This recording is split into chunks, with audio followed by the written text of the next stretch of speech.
మామూలుగా ఇంట్లో ఫెస్టివల్స్ అప్పుడు లేదంటే ఏదైనా డెకరేషన్ చేయాలి అనుకున్నప్పుడు ఏంటంటే పూలు ఎక్కువగా యూజ్ చేస్తూ ఉంటాము. అండ్ ఆ పూలని మామూలుగా పడేస్తూ ఉంటాం కదా.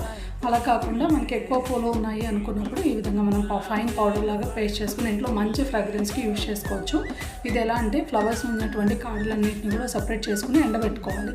ఎండబెట్టుకున్న తర్వాత వీటన్నిటిని ఒక మిక్సీ జార్లో వేసుకుని దాంట్లోనే కొద్దిగా కర్పూరము, గంధం పౌడర్ వేసుకొని ఫైన్ పౌడర్ లాగా పేస్ట్ చేసుకోవాలి. ఆ తర్వాత దీంట్లోనే కొద్దిగా నెయ్యి, దాంతోపాటుగా మనకి హనీ కూడా వేసుకుని ముద్దలాగా మనకి ఏ షేప్ కావాలంటే ఆ షేప్లో ముద్దగా ప్రిపేర్ చేసుకుని ఎండబెట్టుకోవాలి. మళ్ళీ ఒక 2 డేస్లో ఎండిన తర్వాత రూమ్ ఫ్రెషనర్గా మంచిగా వెలిగించుకుంటే మనకి మంచి స్మెల్ వస్తుంది, చాలా మంచి ఫ్రాగ్రెన్స్ ఉంటుందన్నమాట.